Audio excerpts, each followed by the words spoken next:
Good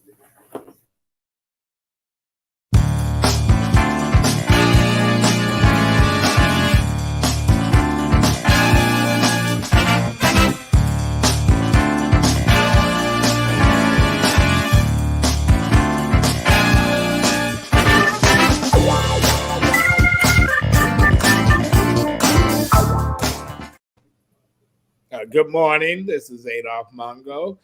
This is Detroit in Black and White with co-host, attorney, and political consultant Vanessa Moss. Good morning. Good morning. Allan Lengel from Deadline Detroit, former Washington Post writer, Detroit News, Eagle American, Royal Oak Daily Tribune. Paperboy, did it all. Yeah. Before we get started, I just wanted to say sorry to hear about your brother, Vanessa, her brother, Carmichael, named after the famed activist and Black Power advocate Stokely Carmichael, passed away this week. He's been in ill health for a while. Yeah. Good guy. I read your obituary that you put together. You know, obituaries is the last thing you read about on people, and it was real touching. Got to know him. So our condolences to you and your family. Thank you. We were talking before Aaron, and something that Allan said resonated is that, you know, we prepare to lose our parents, but you don't prepare to lose your siblings. And, you know, the last 17 months have been very difficult, but it was just he and I. So even though I have you guys, I have cousins and, you know, uncles and things like that. I call them uncle, brother. It's nothing like a sibling, and you're never prepared to face losing your sibling, especially your only sibling at this point. Because it was three of us, but, you know, I'm the oldest and the only one left, but that's okay. He's not suffering anymore. Okay. Well, let's get right into the show. Outrage of the week. I'll go first because I don't want anybody to have this one. In Tennessee, at State House, they've been debating on how to execute folks. Firing squad, injection, etc. But we had a state rep, Republican, says we need to just go back to what we used to do: hang them by a tree. Right. So, like when and Tennessee had about 500 lynchings of black men between the 1890s and 1950. So, not only was the black elected officials outraged, but you know, people in general is like, where's this guy coming from? You know, he said he was misquoted, and of course, he didn't intend to talk about the dark days of lynching black people, but he did. And here we are at 2023, and it's the same old bullshit. That these Republicans and other racist bigots, whatever you want to call them, they are advocating. We even got one running for president. Oh, two running for president. Right. Okay. So, all right. That's my outrage. Allan, your outrage. Okay. My outrage. You know, we keep seeing the Republicans, kind of the nutty Republicans. Like Marjorie Taylor Greene, she was blaming. There was a Michigan woman complaining that she lost two sons through fentanyl, through fentanyl, and Marjorie Taylor Greene said, "Well, you know, Joe Biden is to blame for that," and it happened in 2020 when Joe Biden wasn't president, and then you know, same thing happened with Lauren Boebert. She blamed the COVID lockdown, the school lockdowns, on Biden in 2020. Right. Trump was president. And it goes on, you know, with all these. And it happened with Obama. You know, Obama got into office and people would blame him for stuff that happened in 2008 when Bush was still president. I mean, you know, if you want to attack somebody, at least get your facts correct. They just look stupid, which is not very hard for them these days. But you know, when they talked about the Obama phones, they talk about giving away phones to people that can't afford a regular phone bill. That came under Reagan. Right. And The then Reagan administration started giving away the free phones. Right. But Obama got blamed for the free phones. If you ask somebody, do you want government handouts? You want the government to pay you? No, we don't want anything from the government. But if you say, let's take your Social Security and your Medicaid card, they go crazy. Right. Can't have it both ways. By the way, we have Eric and Bruce in the back waiting to come on. So whenever we're ready, but go ahead. Okay. Well, let's Eric Sabree, the treasurer. Yes, I think Vanessa wants to. Am I going to do an outrage or no? Yeah, you do the outrage, and then we'll go to our guest. We can bring Bruce on right now. Okay. All right. Okay, we got Bruce. Let's see. Here we go. Good morning, Bruce. Morning. How you guys doing? We getting a little kinks out. This is new for us, Detroit in black and white. We're not in a radio studio, but we're about to move into a studio. We're still gonna do our Zoom type stuff, but this is new, and welcome to the revised Detroit in black and white. We can do what we want to do now. Well, I'm happy to be here. I'm happy to be with you all.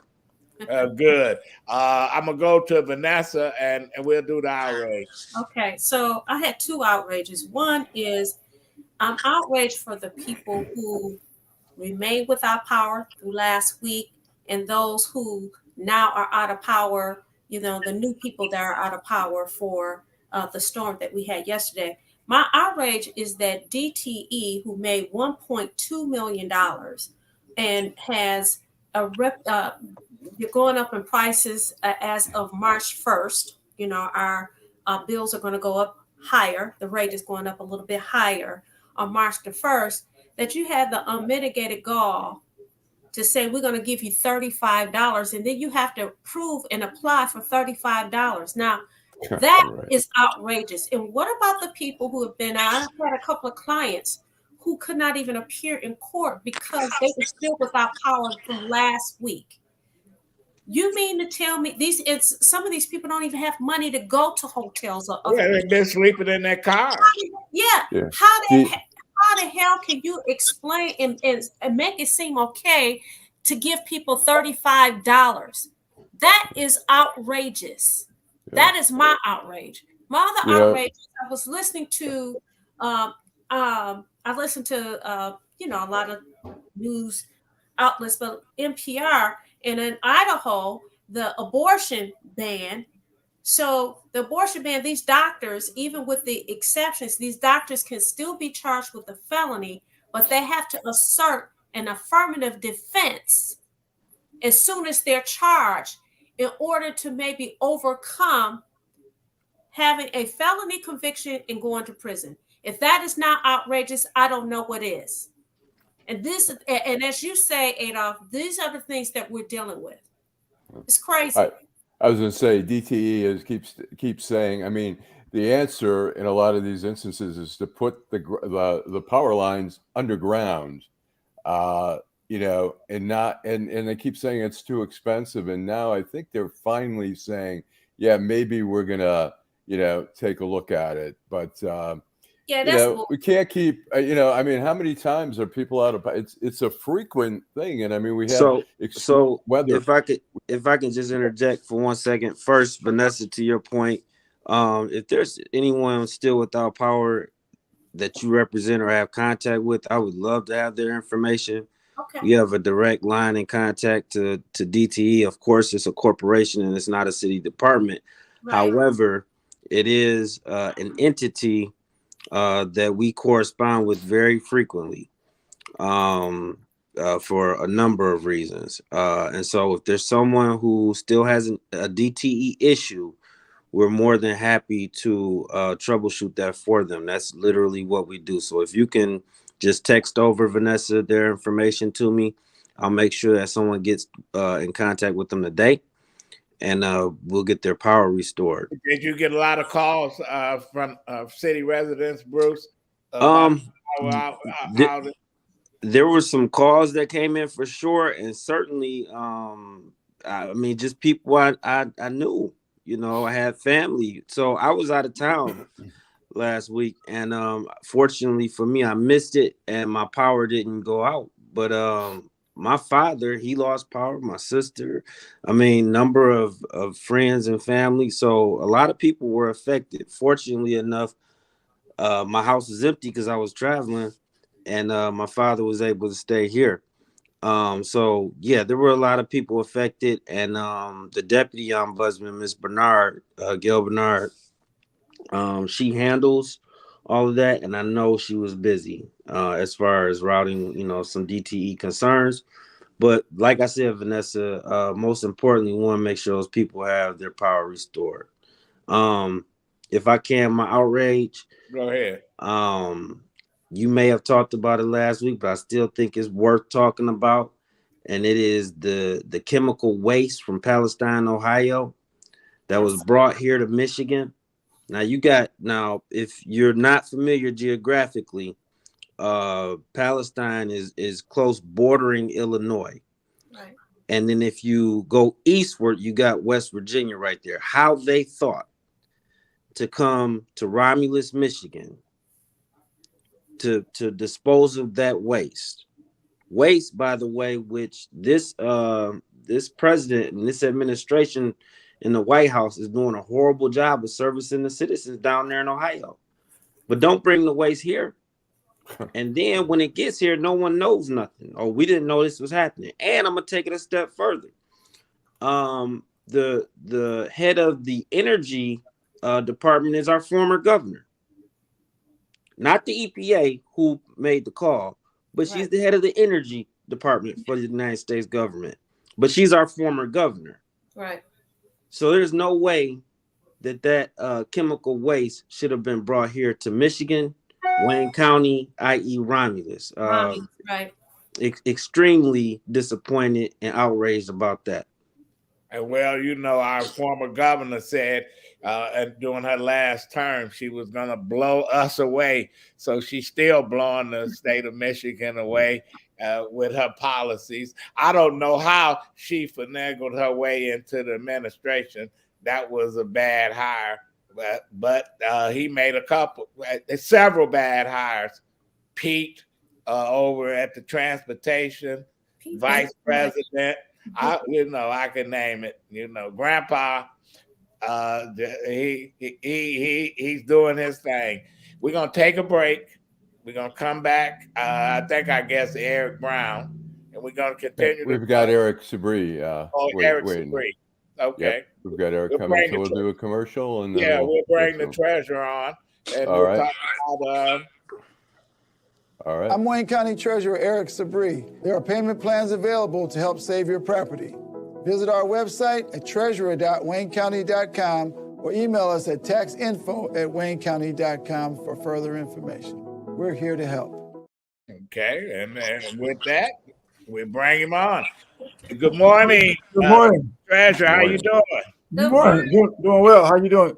Well, doing fine, and welcome to Detroit in Black and White.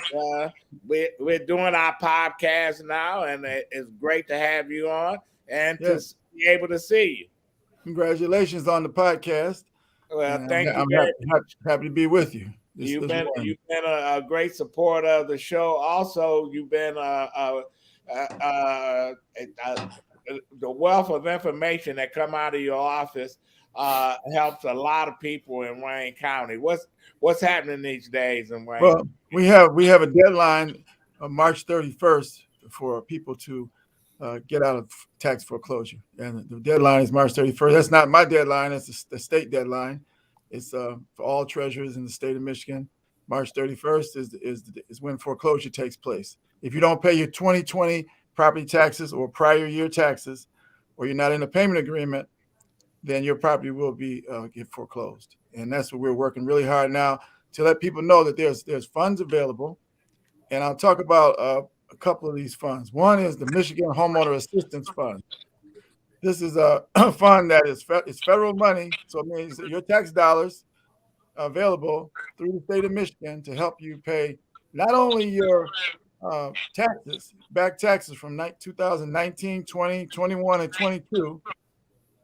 Also, if you're behind in your mortgage payments, utility bills, your internet services, and your homeowner insurance, you can get up to $25,000 in grant money to pay these bills. The money gets sent to whoever you owe the money to. You know, you don't get $25,000 check, but your taxes could get paid. We've already helped 3,300 people in Wayne County with this program.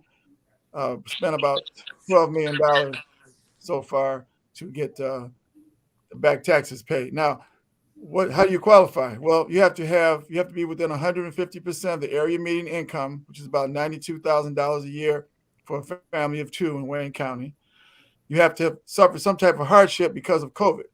And most people have had a decrease in their income, increase in their expenses, or have had some sickness or illness in the family or even themselves, that they had a hardship because of COVID. So the application can be filed just by dialing 211. 211. You can dial 211 and apply for Michigan Homeowner Assistance Fund. That's available. You have to be an owner occupant. If you're living in a home that you don't own, you're not eligible for this program. You have to be an owner. You have to have the deed in your name, and you have to live in the property. Also, you can apply for an exemption if your income is very low. Every city and township has an exemption program. It's mandated by state law that if you have very low income, you could be exempt from property taxes. The only other individual who can be exempt from property taxes, other than very low income individuals, are 100% disabled veterans. If you have 100% disability from the military, you can apply for an exemption from property taxes as well. You have to go. You got to go to your local assessor's office and then fill out a form and ask for a property tax exemption if you're 100% disabled veteran. If you're low income, every municipality has different guidelines, but Detroit has 100% exemption. They also have a 50% and a 25% exemption. If you qualify for any of those exemptions, you become exempt and you have back taxes already from previous years, then you can get those reduced through pay as you stay program. And if you live in Detroit, again, the Dan Gilbert Foundation is paying off whatever balance that you would have left. So if you qualify for an exemption in the city of Detroit and you have back taxes from previous years, then you can end up with a zero balance of your taxes. How many people do you think are taking advantage of all these programs? Well, 11,000 people have taken advantage of the exemption in the pay as you stay program, and 3,300 people have already taken advantage of Michigan Homeowner Assistance Fund. So these individuals have taken action and done something. Last year, we said all you had to do was apply for the program, the Michigan Homeowner Assistance Fund, make an application and let us know before March 31st, your property would be removed from foreclosure. But we still had 378 owner occupants get foreclosed. And how many? Any idea how many this time around? How many are in jeopardy? We still, at this point, I think when I was checking Tuesday of this week, we have our staff meeting. We still had about 5,000 owner-occupied properties in Wayne County. Wow. But that number drastically, will go down. But right. Still, and that's still too many. It's lower than it was this time last year. Right. But because the last minute, a lot of people come in the last minute, get into payment agreements or apply for the programs. Same thing this year. If you're a new applicant, all you have to do is apply for the Michigan Homeowner Assistance Fund, and your property will be removed from foreclosure. Eric, I have two questions. One, how far back, because you said there's a possibility that your back taxes previous to 2020 could be forgiven. How far back does it go? That's one. And two, of course, notifying people like you do on our show What other kind of medium are you using to notify people about these programs? Okay. Number one, a question you asked about how far back. There's two different programs. The one where we talked about the exemption, that there's no limit to years, how many years it goes back. As far as the MIHAF or Michigan Homeowner Assistance Fund, it goes back to 2019, 2020, 21, and 22. There's some real effort going on, lobbying from some of our members in Congress and others, including myself, to go back further than 2019. But this hasn't happened. It may happen at the last minute, but as of now, it's 2019, 20, 21, and 22. Now, as far as what we do to let other people know, we do our regular media. We have about 12 different community newspapers. We have TV, radio, commercials. We go on like podcasts like this. We also have community groups. We have 5 different groups out knocking on doors, calling people, sending out letters, letting people know that their property is in danger. And we also have we opened up Saturday hours in our office starting 2 weeks ago, and we're open 8 to 2 on Saturdays. And you still have to make an appointment. So that's what we're doing. We went to the beauty shops and barbershops this week and dropped off flyers for the MIHAF program, the Homeowner Assistance Fund, as well as these. We have a little QR code I have here. You can look on there and scan that if you can see it. Mm-hmm. You can look up your property tax information with that just by putting your phone up there to the QR code. Okay. And so we're doing a lot. We're doing a lot, but it seems like it's never enough. Right. How some people just how they fall through the system and we don't hear from them. Another thing that's important to know: there are a lot of people who live in homes that they don't own. Right. Their property has to go through probate court, and they have to file a petition in probate. But if they file a petition in probate court and let us know, that property will be taken out of foreclosure. Right away. But they have to tell us because we don't know. Unlike bankruptcy, when someone files bankruptcy, we get a notification from the bankruptcy court, and so we know when somebody files bankruptcy, that automatically takes their property out of foreclosure. But with probate, we have to be notified by the person who actually files a petition. So, Mr. Treasurer, sure.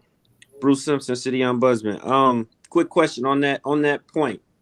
What prevents the court from notifying you, probate court, in that instance? Is it a limited resources administratively? Is it some statute that says the notice has to come from the individual? What's limiting the probate court's ability to notify you, the treasurer, to say, hey, this person is engaged in a probate court process? Well, that would have to be two things would have to happen. The probate court, of course, would have to know that the person is in danger of foreclosure. Okay. That's number one. And then, of course, the probate court could notify us. So it's nothing in the rules, court rules, or statute that would require the probate court to do that. But that doesn't mean that it can't happen.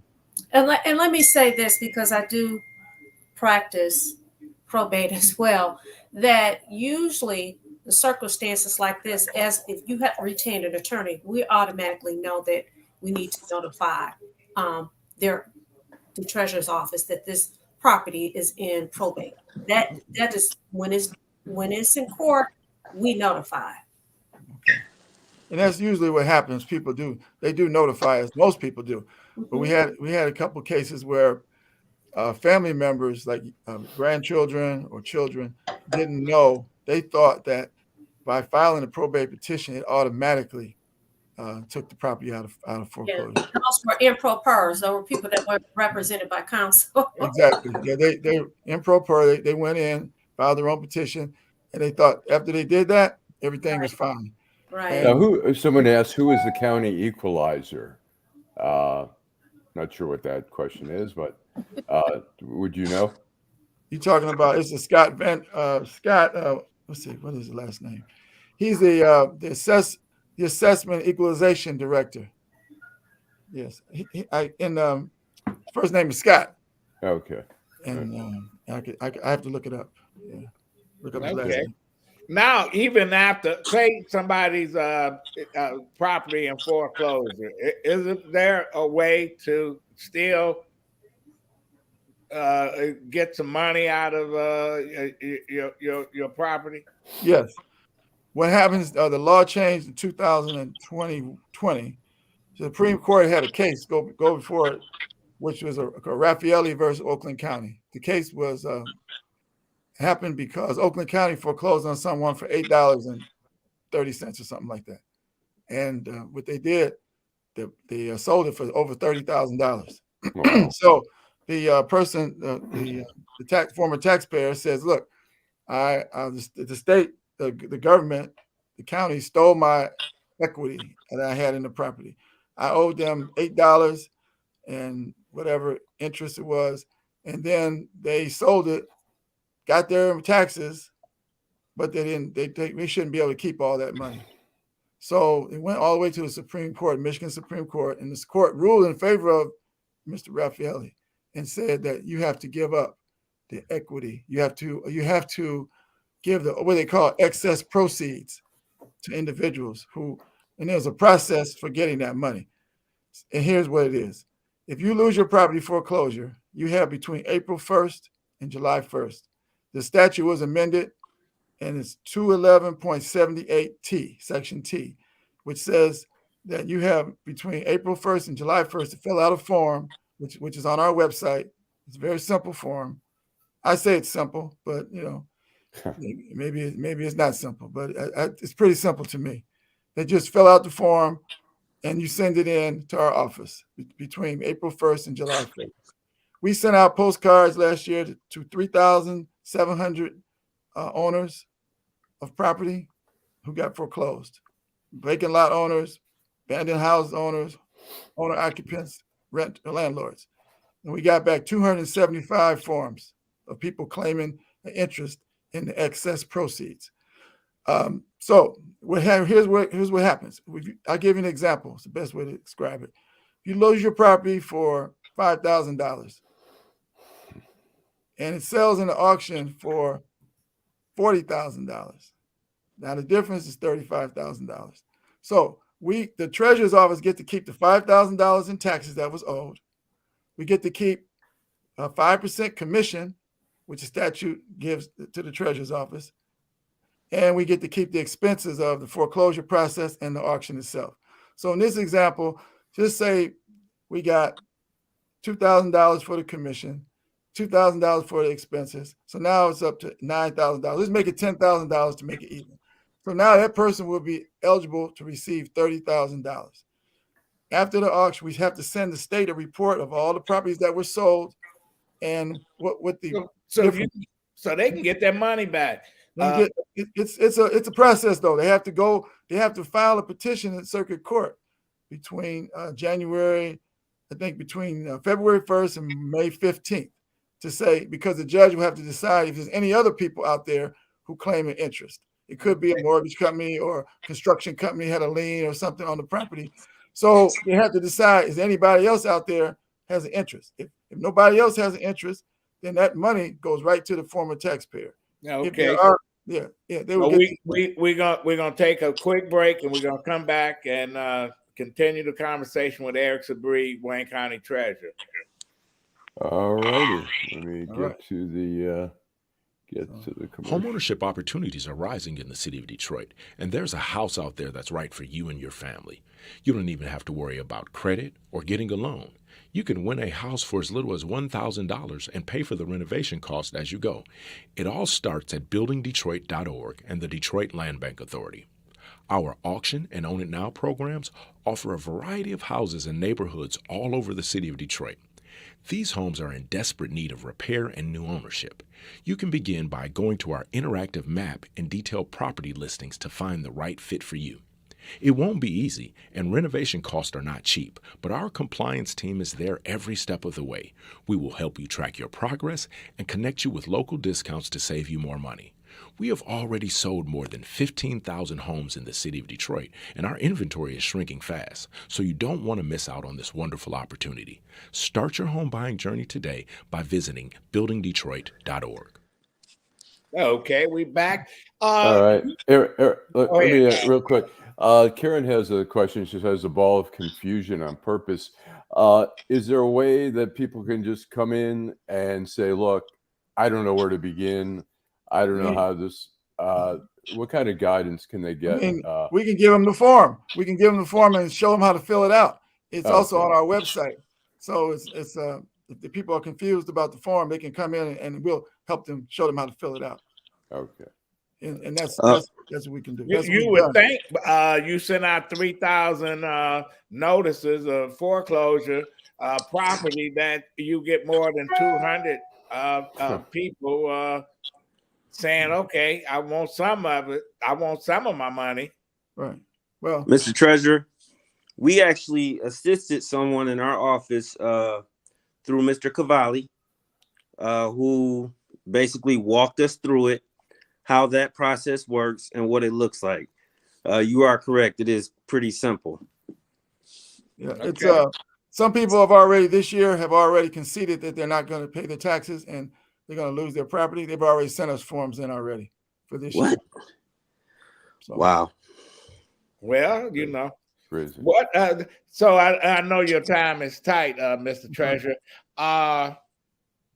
Yeah.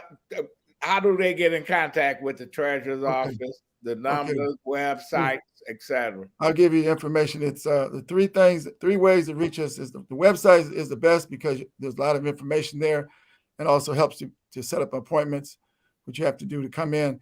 It's treasurer.waynecounty.com. That's treasurer.waynecounty.com, and the information you can reach get on the website. It covers everything that we're doing in the office. And also, you can email us at taxinfo@waynecounty.com, taxinfo@waynecounty.com. And our phone number is 313-224-5990, 313-224-5990. If you send an email to us, then we will get back to you within 2 days. Are you having any community meetings in the near future? Yes, every Wednesday we have an Ask the Treasurer session online.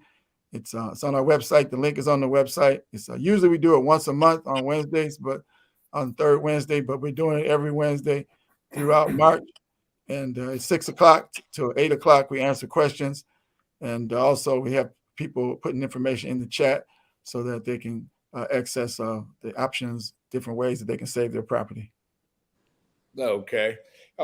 Eric Sabree, Wayne County Treasurer. Thank you. Thanks so much. We'll have you back again, and thanks for being a guest of Detroit in Black and White. Thank you. Doing a great job. I like the podcast. Thank you. Well, thank you. Treasurer Sabree. Yes. Before you go, I want to follow up on that conversation we had a couple weeks ago. I think you know what I'm talking about. We'll talk offline. Okay. Very good. All right. Okay. Take Thanks care. so much. Great day. Thank you. Yeah. This is right now. We go right to you, Bruce. We got Eric in our Ombudsman's office. Well, this is budget season. This is very important for our residents. Our intentions as a city, our priorities as a city, what we place value in is all articulated and identified in the budget. You know, show me what you're putting your money behind, and I'll show you what your priorities are. So for our citizenry, I encourage them to tune in. The mayor introduced the budget yesterday at 10 a.m. in the Committee of the Whole. I will save my opinions of said budget. Part of my job is to analyze that budget, and I'm doing just that. Also, on Tuesday, the State of the City, which kind of gives you a look at what is coming up and what has been accomplished thus far, will be taking place. All those things are important information for our citizenry. In addition to that, I want to report that on the 16th of February, we had a couple hundred of our community leaders from around the city gather It's something I promoted heavily on your show. And we had a couple hundred community leaders gathered to take note of what was the Detroit Lifeline program, which is an affordable water program. So it's a water program based on your income, something that Detroiters have been asking for years. So there's no longer any excuse for anyone to get a water shut off. As soon as you enter into the program and put an application on file, it removes you from any water shutoff action. You also have the ability to erase prior debts. I mean, it's a pretty remarkable plan. It's currently being subsidized heavily by the state and the feds, but it's something that we felt we had to spread the word about because we need it to work. If it works, they'll continue to fund it. If they continue to fund it, those who are living below the poverty line or on a fixed income can continue to receive subsidized service. How do people hear about that? You know, you talk about, especially in a city like Detroit, you got folks that don't have water, can't flush the toilet, and I don't know how they living, but yeah. So those are the ones that need to really have access to some type of program like that. Listen, so the reason we gathered the leadership was so that they could disseminate that information throughout their respective communities. Everyone that was on that call, we have respect and love for all of our residents, but we asked the leadership to come so that they could reach out to their individual communities. So there should have been that night alone no less than 200 persons who are in a leadership capacity, whether that's a block club, a community organization, or association, that would have disseminated that information. But the water department itself, to its credit, has spent, I think, over $750,000 alone just marketing this. And so through word of mouth, when I go to meetings, I'm taking a flyer with me every time to inform the public and asking them to distribute it to those that they know need help. So we're doing everything we can, both by way of paper, because some people don't have access to the internet. There is still a digital divide. So every way that we can. There are even door-to-door efforts that I know the water department has engaged in, and they're targeting people based on the data that they have. They know who needs this service. So it's a very well thought out and thus far executed plan. I am very critical of the administration when necessary. However, if there's something that needs to be disseminated to the people and that can be to their benefit, then I'm going to work with them in order to make sure that our residents get that information. So that's a huge thing that we did on the 16th of February. Yeah. And I'll say that coming up, we have our annual report, which we will produce March 27th at 10 a.m. in the Committee of the Whole to the Honorable City Council, which will be full of our new recommendations, budget analysis, and overall work that we've done for the previous year. Yeah. So have you been, do you have a way of monitoring how many people is going to be affected by that program, that's going to be able to Yeah. So We the People, Monica Lewis Patrick, We the People, DWSD, myself, and Wayne Metro have all been meeting on a pretty regular basis.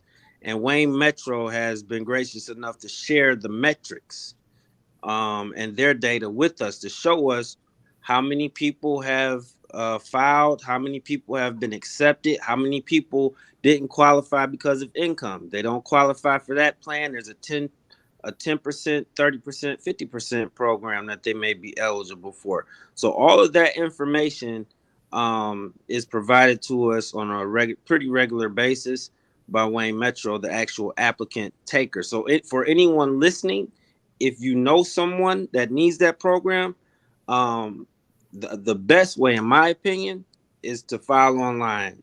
with Wayne Metro. If you don't have access to the internet, you can certainly call Wayne Metro. Okay. Bruce, I do have a question. Yes. Earlier today, you told me to forward any, people that I have come in contact with. I've had some clients that don't have power. Mm-hmm. I give them your personal number because I have that. Mm-mm. In the chat, could you put in the chat what it is so that I can send it to them? Yeah, no, Adolph, send her my number. Vanessa, you don't have my number? I have your personal cell number. Right. I'm telling you, send me their information. Oh, okay, that's what I'll do. If you send me their name and telephone number, that's all I need. I don't need all the details because we'll get that from them today. Okay. But if you send me the name and the telephone number of the individuals, we'll follow up with them today and reach out to DTE. I'm offering up the services of my deputy. She don't even know it yet. Is there a public number that we can post right now for people to call? Oh yeah, for sure. I mean, they can always call 313 224 6000. That is our office number. Now, of course, we're not in the office on a Saturday. Right. But if you leave a message, we'll return that call on Monday. And you always have the ability to email us as well whenever you're ready, Allan. All right, let me post Okay, that. so all right, let's hold on one sec. Let me post that first. And what's the email? Go it's ahead. Ombudsman. Ombudsman. At Detroit. MI.gov. MI.gov. MI.gov. No period between Detroit and MI. Correct? No, sir. Well, I just want to tell you, I was reading a New York Times article. What a Detroit native and actor Ted Sizemore died. Yeah. You heard of him, right? Yep. Yeah, I have. I've heard of him.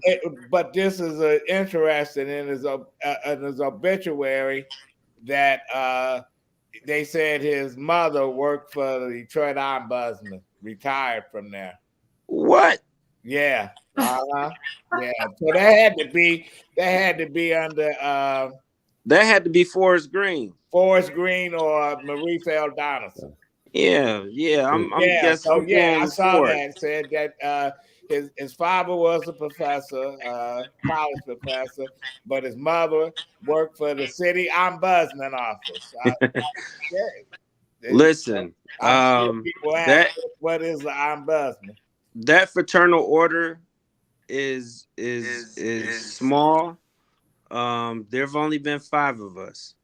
And I, in one way or another, have had contact with every administration that has come before me. I think it's important to know where you've been, to know where you want to go, and lean on and glean from that institutional knowledge. I'm never too proud or arrogant to think that I know all.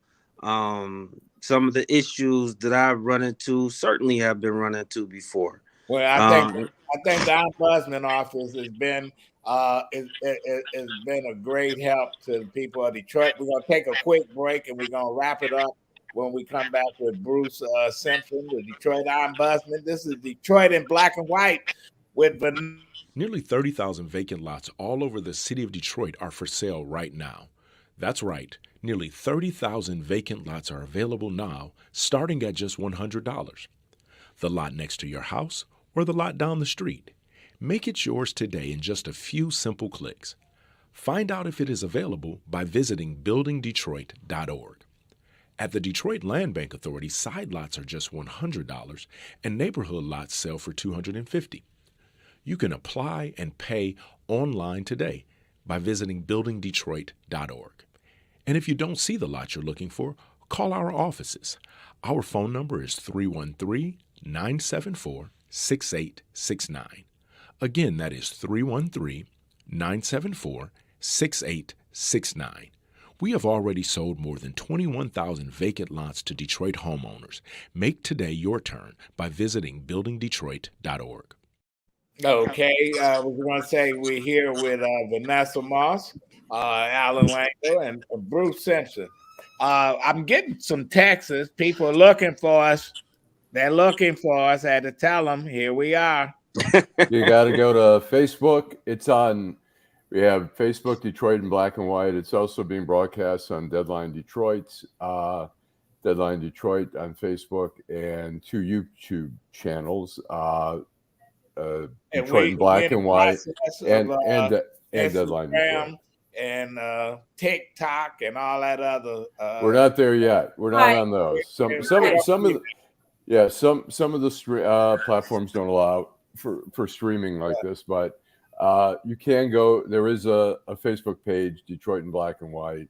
You can go on the Deadline Detroit page, like I say, and also the same on YouTube. There's a YouTube channel, Detroit in black and white, and so if a part of it is getting the word out to people how to get on. So yeah, I'm getting text messages. They're like, "Where are you?" Problems. Yeah, they're having problems on Facebook. I don't know what that is all about. But. Yeah. All right. Well, we'll try to check that out. But you can also go to YouTube, the YouTube channel. So we're gonna call it growing pains. You know, this is the early stages. We're gonna get it together. But anyway, Bruce, before we wrap this up, is that you want to let our audience know what's up and coming besides the budget in the Ombudsman office? Yeah, I mean, start hitting the streets, knocking on the doors. Oh, we're doing that for sure. Listen, man, last year I thought, we joked about it on the radio a little bit. Last year I was still thinking I was young and I was out there playing basketball and I tore my Achilles. And so that kind of hampered me and prevented me from doing the door-to-door effort. But this year we will be going door-to-door and making our presence felt in the community. We're not fearful of our people. We want to inform, educate, touch, feel, deal with the hard questions that they may have, etc. I think it's important when you're in a position of service, you have to do everything that you can to be as accessible as possible. So when the treasurer says that because their deadline is at the end of this month, he increased his meetings from twice a month to once a week. That's accessibility. He's giving you more access to him and the information. I think everybody should do that. So we believe in that as well. And so we'll be hitting the streets, certainly, Adolph. Hopefully the weather will be what it needs to be in April. Well, and no question. And before you go, I just want to say this is Women's History Month. And I want to pay tribute to your grandmother and your mother, Barbara Rose Collins, the late Barbara Rose Collins, a trailblazer in her own right, and your mother, Cynthia. Well, you know what? She knew how to play that game of politics too, bro. Yeah, just real quick, I'll talk about my mother because a lot of people, they know that Barbara Rose Collins is my grandmother. And by the way, that was never my calling card. For a lot of people, believe it or not, didn't know when I ran for ombudsman, and I didn't want that to be the thing that they honed in on. But my mother, who was my first teacher, beautiful mind, was a political strategist, someone you worked closely with. Yeah. Understood her people, had a love for her people. So when you see me doing what I'm doing, I'm not only a reflection of Barbara Rose, but I'm a reflection of Big Bruce. I'm Little Bruce in the family. I'm actually Little Bruce. And then I'm a reflection of Cynthia Lynn Simpson, who left us at the age of 42. I'll turn 40 in March. Wow. So it kind of to identify how young she was when she left us, but she was so wise. Why do I say that? Because she gave me information that I had no use for at the time as a young man. And so now I walk into situations and life experiences that call for that advice to be brought forward. And so I'm thankful to have her as long as I had her for those 20 years and the wisdom that she was able to share with me. And like I said, my love for our people is deep rooted because it's something I grew up with. Okay, well, Bruce Simpson, Detroit Ombudsman. we're glad to have you here and want to have you back and give us a weekly update of what's happening with the city, because you have your pulse on the city. Your feet on the ground. Y'all know what's going on, and you keep everybody in check. And that's what city council need. That's what the mayor's office need. You know, otherwise they out of control. You know that. But anyway, Bruce Simpson. Thanks, Bruce. Thanks. All right, you guys have a good weekend. All right, you have a good one. Take care. Yeah, Bruce Simpson, Eric Sabree. Yeah, listen, man. Now we've got Eric Brown here. You got Eric Brown. He's talking about another favorite topic that I hear all the time about literacy. Here he is, Eric Brown, literacy advocate, etc. And what state of literacy in Detroit and in southeastern Michigan? What is it, Eric? In one word, pathetic. Can't make it no easier. And the sad part about it is so many people have allowed it to be pathetic for so many years. And when we talk about pathetic, what kind of numbers are we talking about? You're talking about numbers where only less than 10% are proficient in reading going into the 4th grade. You have an adult illiteracy rate of 47%. So when you talk about kids not learning, if the parents at home cannot assist them, you have a cyclical generational problem that's going to result in people not being able to provide for themselves once they do become adults. I mean, a good friend of mine, he did an event not too long ago at Osborne High School. He involves the students. He wanted an 11th grader to assist him. And this person is 1 year removed from being an adult and out into society. She cannot even read. I'm a part of a program where we have a 10-year-old boy who at the age of 10, again, 10 years old, at the age of 10 does not know all of the alphabets. He only knows 17 or 26 of them. You know, and how, one of the things is that? How does where that they happen? going to school at, man? That How's kid, that the happening? 10-year-old, is in the school in Pontiac. The individual, I got involved based on an article 6 years ago. 6 years ago this month. An article was in the Crane's Business Magazine about a young man by the name of Elijah Kraft, a 12th grader over Detroit Central, reading at a 1st grade level. So you look at the 11, 10, 9, 8, 7, 6, 5, all these teachers pass them along. Yeah. So the problem starts in the educational system. No matter how much they try to act like the new superintendent is doing this savior shit type job, he's not. And no one wants to talk about that. You have a lot of teachers in private conversations, they would talk about him and how much he's failing, but let the media tell it, particularly the white media, he's the savior for these black kids in Detroit. And we need to talk about that. We can't keep allowing people to be the so-called saviors when the proof is in the pudding that the failure is consistent. It has been consistent, and no one is willing to talk about it. No, well, you know, the state. Go ahead, Vanessa. You know what, Eric, what you said is absolutely correct, and it was before Superintendent Vitti. Correct.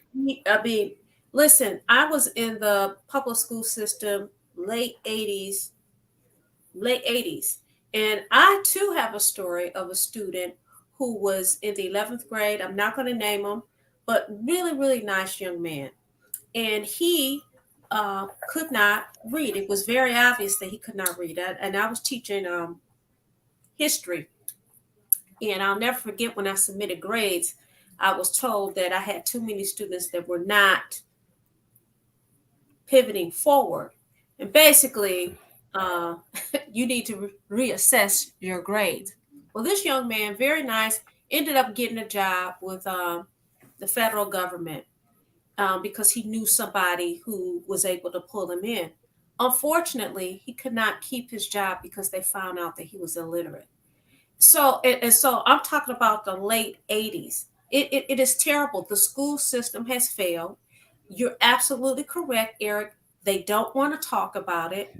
We see all these ribbon cuttings. We see all these wonderful things that's going on. But really, what difference does it make if you're producing, if you have product that can't do anything. They can't read. They can't even write a check. They can't even understand it. Those people who want to go, because a lot of them want to be entertainers, a lot of young people in this generation, you can't even read a contract, let alone understand it. You be Fantasia, right? Who said she couldn't, she got ripped off because she couldn't read and write. But we had a hockey coach here, Allan. What's his name? Jacques Demire? What, the Red Wing coach? What was his name? That was his name, Jacques Demire. Yeah, he couldn't read. Wow. Now he was bilingual. He couldn't read in French and he couldn't read in English. And his wife, he had people cover for him, and he coached how long? Forever. You know, my father had a bar at Grand River and 14th Street, the Strand Lounge, and one of his managers was, a grown man in his 40s, was illiterate. It's interesting, the school system, how it's failed so much. I remember in DC, I was working at the Washington Post. I was doing a story on the guardian angels. I went to one of the angels went to the school to talk to the 9th grade class at Anacostia High School in Southeast DC. And at the end of the talk, he asked who would be interested. And it was a whole auditorium of kids, and one person raised his hand. So afterwards, I followed the guardian angel guy. He was talking to the sponsor of the 9th grade class. And she says, some of the kids are intimidated by the 19-year-olds. And I look at her, I go, 19-year-olds, what are you talking about? She goes, yes, we have 19-year-olds in 9th grade. Oh, absolutely. Well, if that isn't an indication of the failure of our system, when you have 19-year-olds. Why would you put a 19-year-old in a day school? Don't they have? That's adult. I was baffled. Well, for the same reason, you have 15-year-olds in middle school. I mean, right. It's the process. I was at an event last night. You had a guy that was wrongly convicted. His sentence was commuted after being in jail for 28 years and 9 months. And he talked specifically about the fact that he saw for himself. You have to realize 85% of prisoners do not have no more than a 4th grade education. So it's no coincidence that you have the 3rd grade law, where so many people are trying to roll back. But, you can't just keep passing these kids along, because literacy plays a major role in almost everything we do in society. Everything. Absolutely. And, you're talking about a 19-year-old. I mean, I have story upon story. I was But before you go on, Vanessa, we're going to take a break. We're going to continue the conversation with Eric Brown. This is Detroit in Black and White. We're new. I'm Wayne County Treasurer Eric Sabree. There are payment plans available to help save your property. Visit our website at treasurer.waynecounty.com or email us at taxinfo@waynecounty.com for further information. We're here to help. So what's the answer? The question is what? I like your sweatshirt there. Thank you, Allan. What is the answer? Where do we begin, and what are you doing about the illiteracy rate here? The answer, first and foremost, Allan, literacy is the most fixable problem here in America. The most fixable problem. And what I've been doing, I started an initiative 6 years ago called the 5K Run Walk for Literacy Awareness, that I have had those events all over the country now. And it's just to bring awareness to the crisis. And you also have a movie that just came out. It premiered 3 weeks ago today, called The Right to Read. Right. That documentary speaks to the fact of how much failure has gone on, not just here in Detroit, not just in rural communities, but also in suburban communities as well. It's not just an urban problem. One of the things I want to really focus on when I start doing my events, I did not want to have it in urban cities all the time. I don't want people to get the impression that their reality is based on the perception that all Black kids are dumb. No, this issue impacts all walks of life. You have people out in California, even in Beverly Hills, soccer moms are paying $20,000, $30,000 for tutors for their kids. And some of it is caused by dyslexia. Is that true, or? It is. And it's interesting you bring that up, because the Oakland, California chapter of the NAACP, they have an 8-point plan one of their 8 points is to address getting people assessed for the dyslexia by the 2nd grade. But that's something that's nothing. It's one thing that people don't like talk about. We go to our family events, we go to Thanksgiving dinner, 4th of July barbecues, and everybody has that uncle or aunt, cousin, or family member that is the entertainment. No, that person has a problem. They're not the entertainment. They either have a mental problem or they have a problem with regards to literacy that has never been addressed, and people choose to use them as entertainment and be the butt of all jokes as opposed to reaching out to help them. Right. And let me say this. Go ahead, Vanessa. Let me say this. I do also think that because, as you and Allan have pointed out, that it may be dyslexia, a lot of that is overlooked. People don't want to talk about it. People address it. What they'll say is the student is special needs or special ed, and they'll put another label on them, put a label on them, and IED. And so they walk around with this shame when in fact they just have to learn differently. You can't use the cookie cutter. Dr. Vitti. All unique. Dr. Vitti, who's the head of the. When I was in elementary school, we used to have the bluebirds, the yellowbirds, and the redbirds. Bluebirds were the ones that could read. The redbirds was in between, and the yellowbirds, they were dumb. That's what we used to call them. So when the teacher said yellowbirds up to the classroom, we started laughing because we knew that they had a hard time reading a sentence, you know. Well, I was going to say Dr. Vitti, in I don't know where, his reading capabilities in high school, whatever, but he had dyslexia. Correct. He ended up going on, I think, getting a doctorate from Harvard or something like that. Well, so he got something wrong with him because he should not lead the school district. And not just that, Adolph, you talk about leading a school district. They are forcing these teachers to pass these kids. They keep talking about COVID. Well, COVID, the numbers speaks to a problem in Detroit well before COVID. You go out to Benton Harbor. Benton Harbor had a 2-year period where not a single 11th grader qualified for the minimum score to get into college on the essay based on the SAT scores. Yeah, you know what happened in Benton Harbor because I was a newspaper reporter up there, and this is going back to the early 80s. They were taking the students out of Benton Harbor, the good students, sending them. They was going to other school districts. St. Joseph School District. Going to the other school districts, and all they got left was special needs students, and that was Benton Harbor. They could care less. All the businesses from Benton Harbor moved across the river to St. Joe, and they left Benton Harbor as a ghost town, except for what? Whirlpool. The only thing that keeps Benton Harbor alive. So it's a lot of reasons why you got these low scores and people can't read, etc. I think that one of the things that we all touched upon, but in particular Eric, is that he's talked about the school system, and I totally agree with you in terms of the educational system. A lot of this is generational. Your mother and father can't read, so how can we expect for mom and dad to teach their children to be literate when they're illiterate? Do they have any? Listen, you have to send them to school, right? You have to send them to school, and that very same system that we as taxpayers pay, we have paid the superintendent, the teachers, etc. They fail these students. And it's really sad. So it's just a vicious cycle. And it's really unfortunate. And you hit the nail on the head. Talk about. You hit the nail on the head, Vanessa, because, you have the Dr. Martin Luther King quote about you cannot expect a bootless man to lift himself up by the bootstrap. You cannot expect an uneducated parent to be the educator of their kids because it's generational. You have a system that has been in place for years. I have a good friend, former teacher. He retired 2 years ago. He had a 15-year-old student that was having problems. He had the parent come up there. The parent, a 30-year-old mother, bought the grandmother who was 45 years old. So you're talking a 15-year difference between these individuals.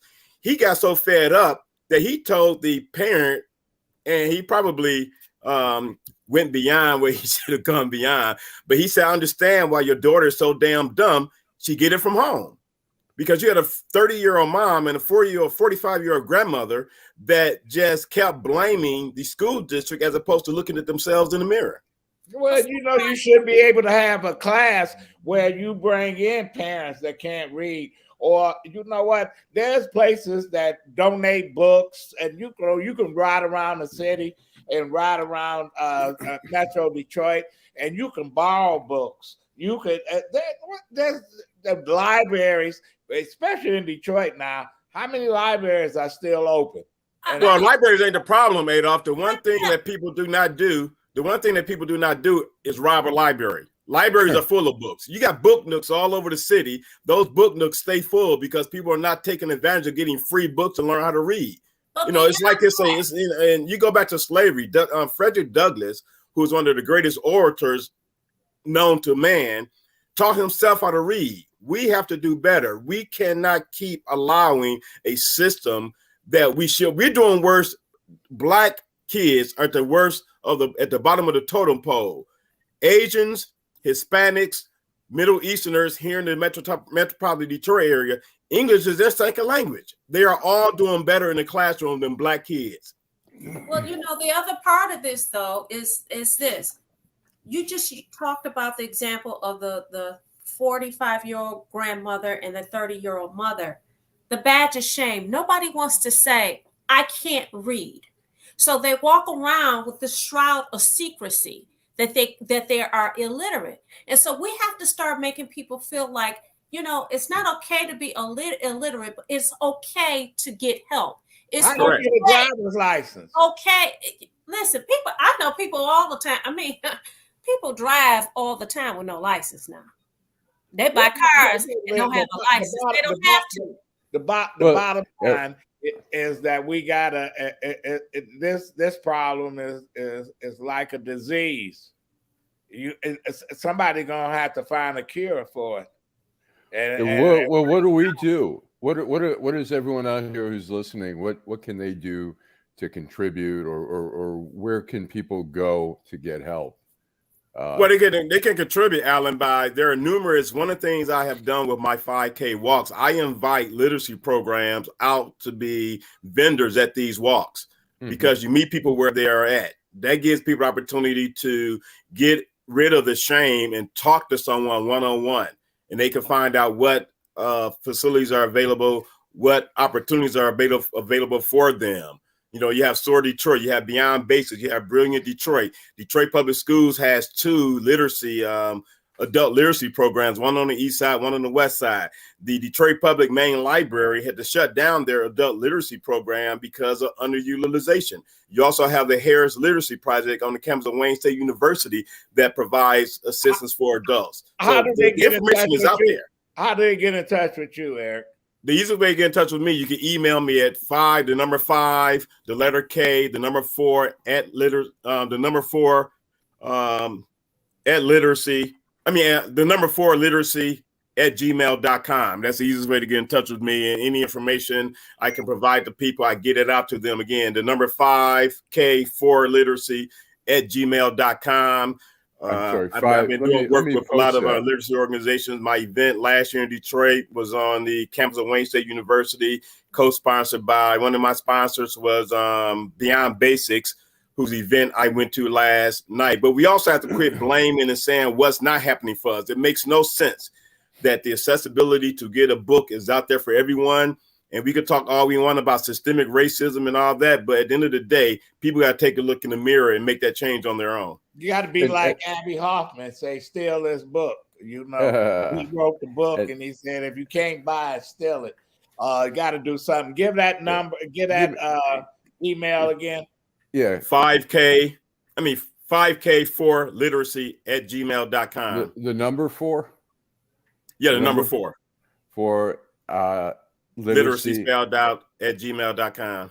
Okay. Well, we're gonna have you back on, Eric, because we're gonna continue to have this conversation and to seek solutions on how we get our kids to read. Now, I'm hosting a movie, The Right to Read. I'm just looking to secure a location, but I will be hosting that movie for the community to come out. It will be followed by a panel discussion because, again, we just can't keep allowing our citizens to, well, not our citizen, the future is now. We can't keep allowing our kids to be pretty much in a school meal, no different than, you have these puppy meals going around. Listen, you can't even join the military anymore because, when folks used to say, join the military, you can make a career. You got to be highly skilled in some of these areas. And, even learning how to fire a weapon. You got to know how to read instructions, and you got to keep yourself from getting killed. So that you can't even do that anymore. You can't go to the plants anymore because a lot of it is automation, and you need to know how to read and write. So I don't know what's going to happen to some of these folks, but correct. You're right. They're in jail because they be going from school to prison, and because we got a system anyway. And speaking to one more thing, Adolph, Vanessa, and Allan, speaking to the hoodie I have on, there's a good friend of mine, high school classmate. He has his own embroidery company, so he's producing these this type of gear for me, be it a sweatshirt, t-shirt, or a hoodie. And he's doing it at no cost, pretty much. And a portion of every item sold goes towards the 5K for literacy initiative. What's the name of his company? JM Embroidery. Okay, where he located? He does it out of his house. He lives in Mount Clemens, Michigan. Okay, that's fine. Thank you, Eric Brown. Thanks so much. Thanks. We'll have you back on, Eric, and continue to listen to Detroit in Black and White. All right. Live. All right. And now we've got Ira Todd in our studio. Are we going to bring Ira in? Okay, good. All right. Hey, Ira, thanks for coming on. I'll give good Ira morning. Good morning. Good morning. How you doing, sir? I'm doing fine. All right. I'll do a little intro for Ira. Ira worked for more than 30 years for the Detroit Police Department, most of the time either on the gang squad, and then he finished up for many years as a detective in the homicide division.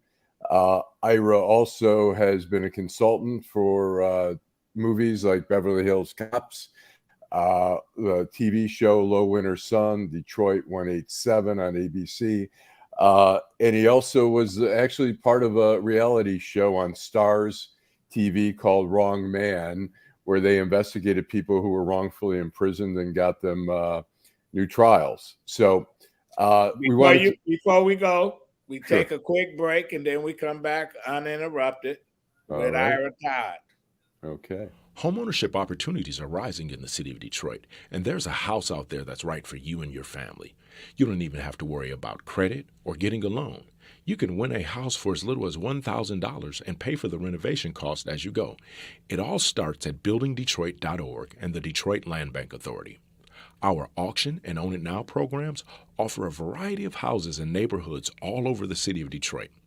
These homes are in desperate need of repair and new ownership. You can begin by going to our interactive map and detailed property listings to find the right fit for you. It won't be easy, and renovation costs are not cheap, but our compliance team is there every step of the way. We will help you track your progress and connect you with local discounts to save you more money. We have already sold more than 15,000 homes in the city of Detroit, and our inventory is shrinking fast, so you don't want to miss out on this wonderful opportunity. Start your home buying journey today by visiting buildingdetroit.org. Okay. So Ira, one of the things we wanted to talk about today is about police reform. I mean, we keep hearing police reforms. We saw the Black Lives Matter movement, and we keep seeing cases like down in Memphis. We're still seeing cops killing motorists. We're seeing people. What's it gonna take to change? And do we have a problem here in Detroit that we need to have police reform? I think Detroit don't have much of a problem like a lot of the other cities and major cities around the country. Because Detroit, I think the police and officers and the citizens got like a really good rapport, And so you don't see a lot of that here. It happens everywhere and happened here before. But I think Detroit has a good but I think it's going to take. Oh, you're fading out. Yeah. You Sorry. faded out. Can you hear me now? Yep. Yes. Yep. There we go. Sorry about that. Yeah, and I think it's going to take time. You know, a bunch of time, a bunch of training.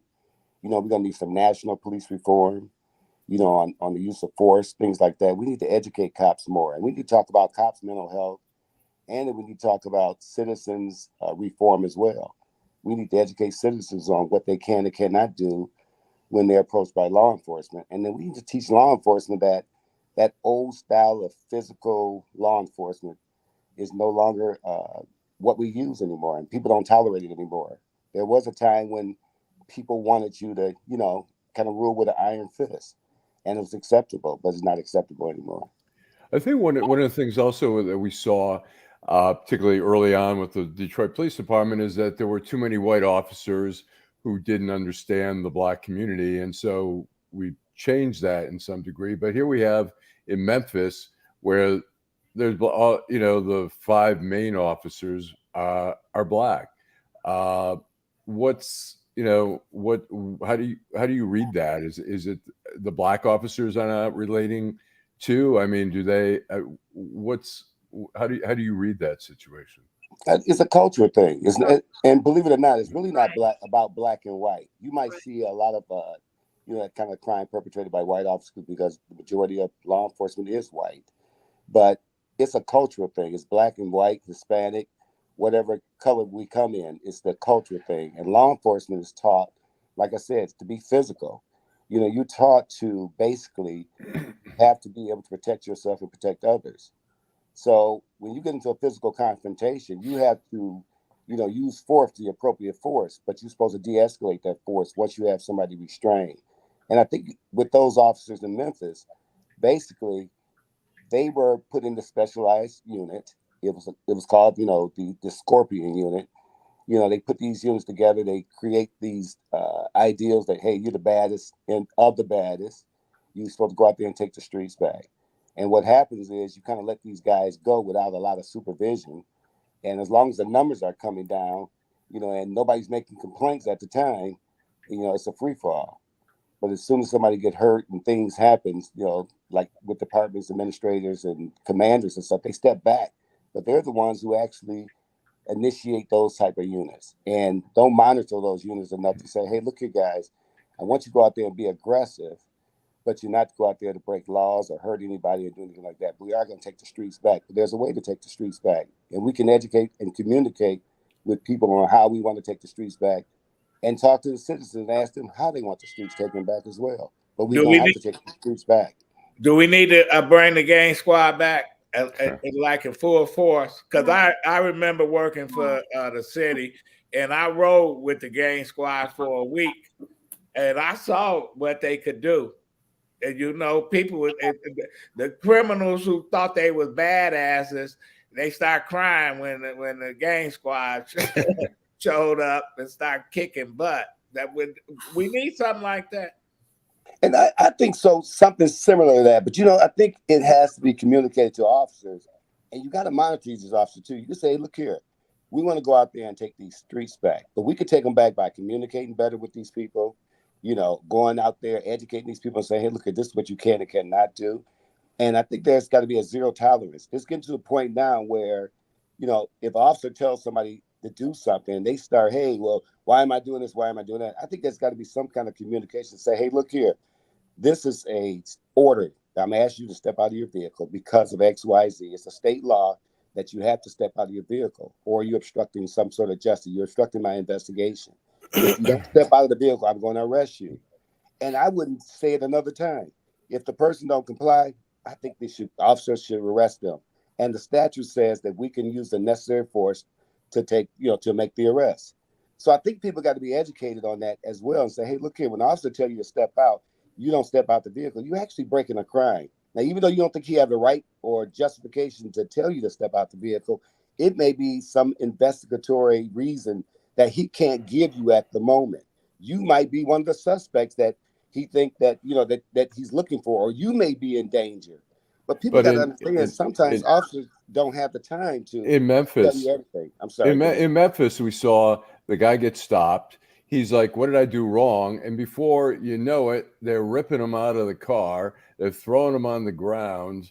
When you saw the video, what could they have done differently? Or the guy says, hey, wait, he's resisting coming out of the car because he's like, what did I do wrong?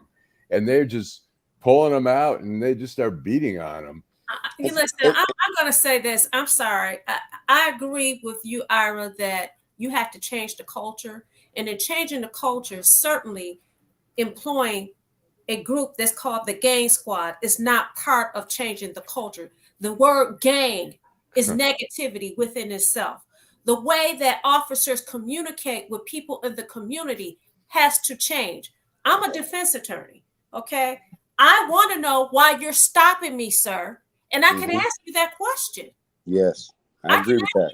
Question. You're not my parent, okay? I'm not in the military. You're not my commanding officer. So the culture has to change. So when you say employing the gang squad, I'm sorry, I totally disagree with it, because for me and a lot of people in the community, it is negative. It's very negative. Well, what are you gonna do? What are you gonna do to stop this crime? What are you gonna do? We have to remember that officers are part of the community and they work for the community. So there's going to have to be something, like he said, it has to be a change in the culture, not just with the policing agency, but with the culture, period. And you know, Adolph, I agree with Vanessa. I know exactly what she's saying, because I used to make this statement before. If you think about it, at one point in time, we were called peace officers. Okay, so we're supposed to keep the peace. Then we patrol officers. We're supposed to just patrol and make sure things are safe. Then we started being called law enforcement officers. Now we're enforcing the law. You know, so I think it is something in the labels and the names of these units that you create. And like I said, the Scorpion unit.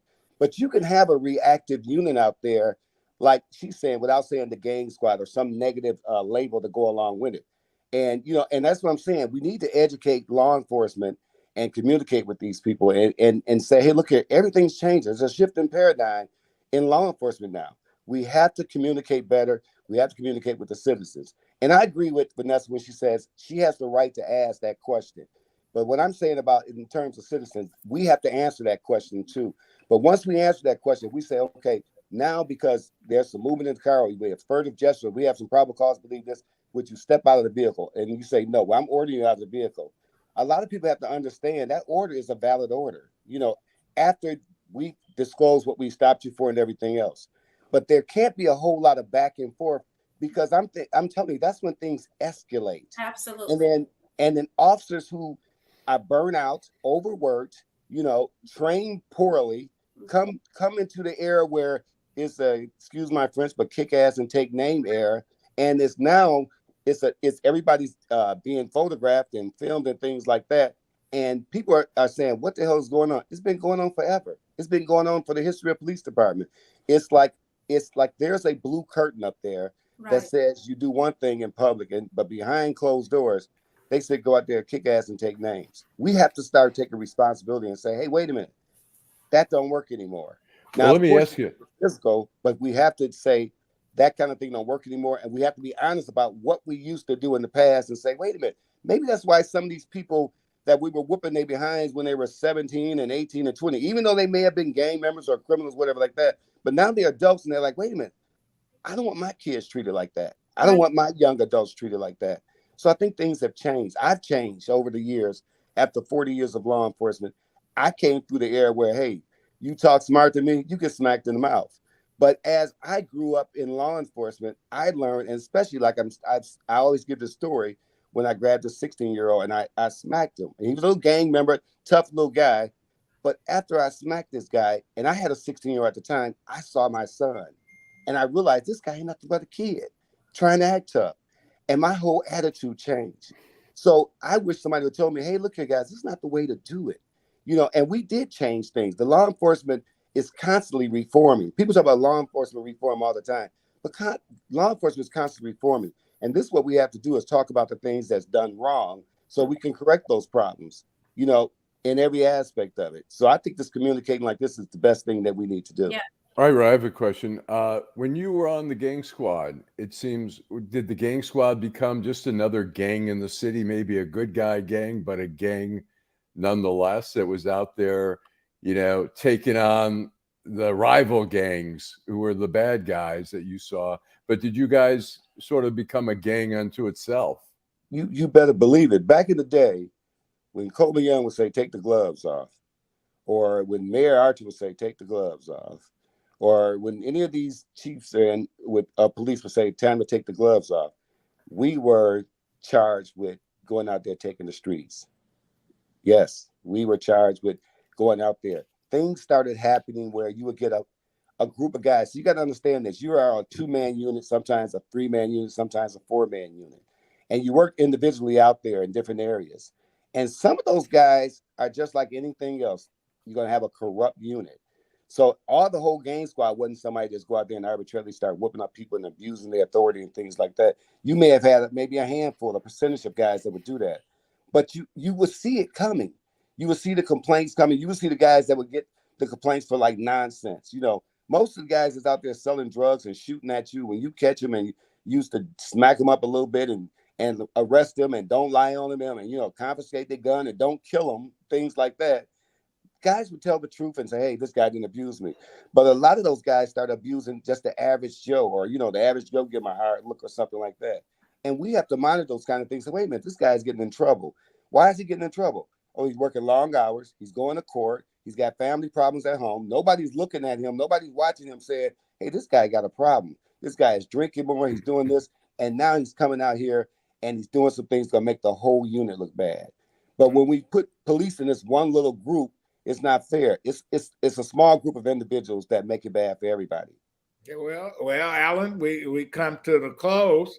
Yeah, well, Ira, thanks so much. Thanks for coming on. We'll have to have you back on again. There's always a lot to talk about in this here. I get passionate about this. I hope I no. No. All good, man. You in a room full of talkers. Thank you so much. Yeah. So thanks a lot, Ira Todd. Thanks, Ira. Thanks. You have a good one. Thank you. Specialist for the Detroit Police Department. Thank you very much. All right. Yes, sir. Thank you. Brings us to the close of our show, Allan. I want to thank the treasurer from Wayne County, Eric Sabree. A lot of information. You listen. It should be no reason why your house is in foreclosure, because there's ways to get it out of foreclosure. Even if it's in foreclosure, there are ways to get some of your money back that you have put into your house over the years. Eric Brown, literacy advocate. That was a real interesting segment. Eric was great. We got to have him back on. And Eric had one little comment about this thing being woke and ridiculous narrative is people thinking they are being victimized. Hell, even the loony left is realizing that defunding the police is a ridiculous idea. There's no question about it. We'll be back. We had a little technical problems, but we're going to get it together and we're going to let people know where we are. And let me just... I want to say one more thing before you, Allan. Sure. There's no reason that people should not have running water in their home.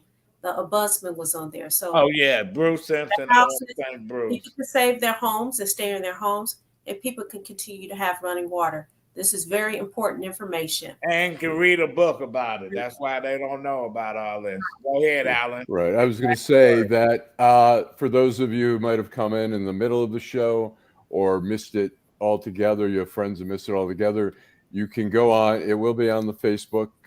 It will be on YouTube. And it'll also be on a podcast where any place where you normally download your podcast, whether it's Apple or whatever. So there's multiple ways to still hear the show today or tomorrow or whenever you have a moment, whether you're driving your car or something and you put it into your radio system. So anyways, that's just want to let people know that. So that's the beauty of the podcast and the beauty of the video cast is that it shows up in so many different platforms. And as Adolph says, we're working on getting into a studio, and so hopefully we'll have even a cooler production. So thank you, Vanessa, shit starter, Moss. You start a lot of stuff. Allan Lengel, Dr. Fauci's great nephew. And I want to say we'll be back next week. All right. Uncut, unfiltered, whatever. You know, Detroit in black and white. See you next week.